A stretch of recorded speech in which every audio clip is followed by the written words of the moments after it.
Hey everybody, it's me again, Josh, also known as the Josgar here on YouTube, Twitch, and Twitter. Thank you again for joining me. This is my second ever speed build. I kind of am still trying to get out of the habit of building boxy houses, and as y'all can tell, now I just have 3 boxes put together. It's not as bad as the original L-shaped house that I made the first time that I ever built something, but you know, it's still a bit boxy. So as you can see, here I am just trying to do the front end of it. I'm doing it in a weird order this time. You'll notice that I decorate a good portion of the outside and then random rooms and then come back. I didn't really do anything in like a normal order. So it's kind of weird, actually, kind of how I did some of it. I don't normally build houses in this order, so I hope you like it. It's kind of an H shape at this point, but then I realize later on you'll see that the roof's doing weird stuff, so it kind of turns into like almost a T, almost a J that's backwards. It doesn't know what it is. You know, it's just a house. Over in the backyard, I was having some problems picking the windows. As you can see, I'm going to go through a couple of them. I end up picking 2 kind of panel windows to go side by side because of the shape of the grid, which is kind of annoying. I extended the patio out and I started placing bushes. Fun fact, this bush is about to disappear on the left when I hit undo because I was not paying attention to what I was doing. See right there? And I put the fence out. I wanted to wrap it around the front because a lot of fences have little side yards on them. And here I am trying to pick a good back door. Again, I had to use a double door because of the shape and to be able to center it. I started doing some outside work ahead of time, like I mentioned, and I've placed a grill. And I'm just kind of filling out the patio with some stuff. I end up changing a lot of it later, but I was just trying to make it look nice. Here I am starting on the kitchen. I went ahead and subdivided this whole area off because I wanted to make sure that I knew that this is where I wanted to put the kitchen. And now I'm going to start struggling with the counters. My favorite thing. I really like using custom content counters normally because they have more variety to them, but this build's not using custom content, so that I can put it on the gallery and so that y'all can all see it and download it without having to download extra custom content. So the cabinets look pretty copy pasted, but that's to be expected from the basic Sims 4 stuff, so I'm not too concerned. Here I am putting curtains. I don't know if you noticed, but a second ago I had the oven under the window with curtains and I left it there for a long time, but when you speed something up over 1,000 times faster, it doesn't end up staying very long. But I was going to make a horrible joke about leaving your curtains over an oven, but don't do that, guys. Bad plan. Never put a curtain over your stove, which is why I ended up moving it. But what's funny is I had ended up spending a lot longer in real life with that. I'm starting on the dining room. I really liked this red carpet at first, but it's kind of overbearing in the room. I don't know how I feel about it. So here I am just trying different curtains. I always have problems with curtains. I always have problems with rugs. So I'm going to try a bunch of them for a little bit until I can try to get the dining room how I want it. The dining room is kind of far from the kitchen. So you'll see later how I kind of fix that. But like, it gets better. That's all I have to say. I'm extending the kitchen out because I've noticed that there's a huge gap. And yet the gap is still huge. So what I end up doing is start trying to make some sort of counter over here. I used a half wall. It doesn't look very good. So I'm going to end up just struggling with counters for a few minutes trying to get this to work. And once I get the counters in though, and get these counters correct, it actually looks really good. I'm actually quite happy with how it turns out. Here's a weird island I tried and I was like, nope. Then I turned auto counter off and I put those in and it worked so much better. Guys, always try turning auto counter off if you're encountering, what a bad pun, right? Encountering problems with your counters, turn it off. I really wanted to line those chairs up with the table, which is kind of sad when you think about it. I don't know if that's what you're supposed to do, but I did. And here's some more tweaks, just a little bit of tweaks to some of the stuff. It's not much, just a little. And here I'm trying to fill in the space. I decide on a fish tank. I almost said a fish counter. A fish counter, what's that? What is this, a fish market? And some knickknacks to go on to the fireplace. And we are moving along, guys. This is so much faster than how I actually built it. how I actually built it. It took me about 2.5 hours to build, and as you can see, this video is only like less than 15 minutes, so I've definitely sped it up quite a bit. This is going to be a child's bedroom with a small little bathroom next to it. I was a little concerned the bathroom would be too small, so I started filling out first in case I needed to resize it. But once I started putting stuff in there, it actually just kind of fit. It's kind of a sad bathroom. Like, I wouldn't wish this on anybody. Definitely there's not a lot of counter space or anything, so you kind of have to utilize the medicine cabinet to like hold all of your things, but that's what it's for. And then I kind of start adding a few more knickknacks in there, and this bathroom's actually coming along nicely. I'm very happy with how it came out. The next room that I work on is the hallway a little bit, and then on to the master bedroom and bathroom. Whatever reason, guys, I enjoy making bathrooms and stuff, so like the bathroom is going to end up better than the bedroom, and I actually cut away from the bedroom in the middle to work on that bathroom. It's really weird, but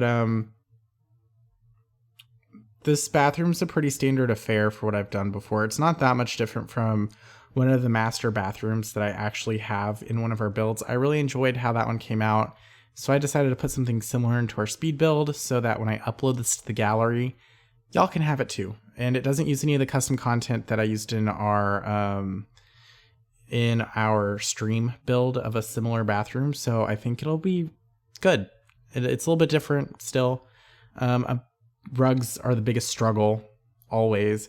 I'm really enjoying that rug though. I don't know if you've noticed, guys, but in pretty much every room I go into, I am placing that backyard pack rug into every room and trying it in there because it is my favorite thing.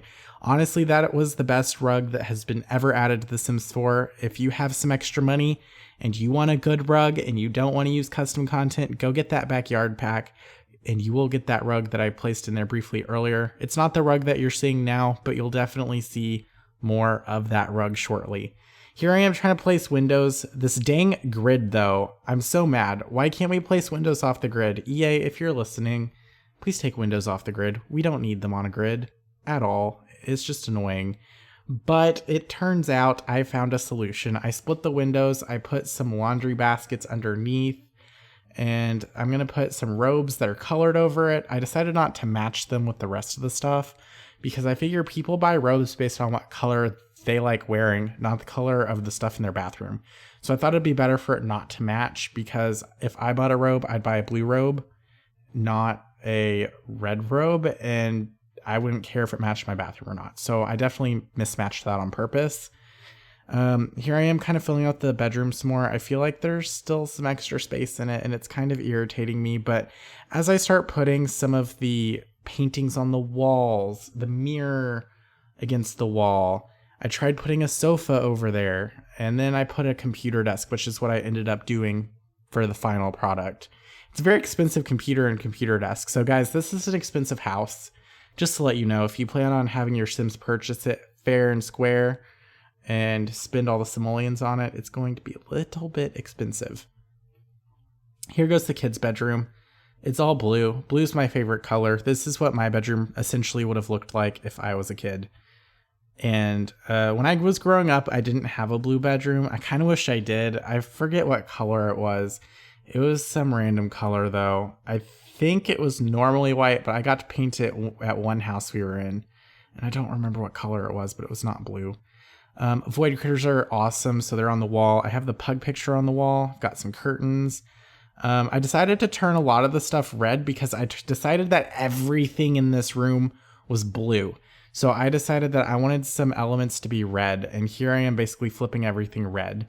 I like this couch idea. I kind of wish I had a couch in my bedroom growing up. My bed was directly in front of the TV, so if I was playing video games, I sat on the end of my bed. Then I saw these little cute koalas that I was going to use as beanbags, and then I decided, no, I want it to sit on the couch. So it sits on the couch. There's some action figures on the wall, and we're kind of done with that bedroom as well. And here's always the struggle. The last room that I saved, or I guess it's the best room, but I saved it for last. I was trying to figure out how I wanted to put the TV, and I had the backyard, the back door to the backyard centered on the wall. I replaced that. We're now centering the TV. There's that patio rug again. I love it. It's my favorite thing. And here we are just kind of setting up the living room. It's a very standard affair living room. It's not really anything special. I apparently never use side tables. No one's pointed it out to me yet, but I went into the side tables today and I was like, I've not put any side tables in any of the houses I've been in since probably the first one. So I put in a side table into here, moved some stuff around in the kids' room, and here we are just kind of building some more. I put a game table in. I never really had a game table growing up. We used to have a ping pong table, but then we left it outside and it rained on it and we had no more ping pong table. We ended up converting it into a shelter for our garden so that rabbits would stop eating our garden. So we wrapped it in some netting and put it outside over my mom's garden. And so that was cool. No more ping pong table, but that was, something cool. Umbrella table and a bar for the patio. I don't do much with bars. I'm not really a huge drinker, but there's a bar for the patio.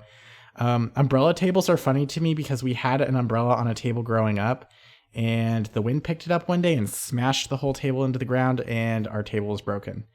I'm putting a slip and slide in and I'm turning it. It's really supposed to be like a dog run, but I've turned it to be sideways. So we have a slip and slide run, guys. So that's exciting. Putting in a fountain. I was always, when I was growing up, when I was like 2, I'd build fountains and my parents would film it. I'd build little fountains with like jugs of water and I'd call them fountains and I thought I was so cool. And so I always like putting fountains in The Sims kind of to remember that. Probably will never build fountains in real life ever again, but gosh, was I a good fountain builder for a 2-year-old. Terrain painting. I liked putting these bushes in and then some rocks. And then I'm going to find something to line this wall. These bushes are so cute. I've been putting a few of the items from that new pack in just because I like them. And some more terrain paint. And we are basically done with this house. There's a few more touches I put on the inside. Bushes on the front. A little bit of a walkway on the back. One of my other favorite things to do is to put roses into the bushes like this so you can see them. It kind of makes the bushes a little bit custom and it looks really sweet when you are done with it. It did require move objects, but it's not a big deal. And then I also add a few things to the patio, line the walkway, and then I go back inside and add a few more items. And then we're basically done. I noticed that I was missing something on that wall, so I put the bulletin board that I tried earlier, and I didn't have a dishwasher, so there goes the dishwasher. And here I am kind of just checking around the house for anything else, and that is it. We're done. Please consider pushing that thumbs up button if you liked it. Subscribe if you want to see more, and you can find my social media links and the link to this house down in the description below. Thank you all again for watching. Bye! In this decade they bought this house, it still had fabric walls from the 80s in the bathroom as wallpaper, and that was like the first thing they did was like they ripped that out and it was like glued and stapled and I don't even know.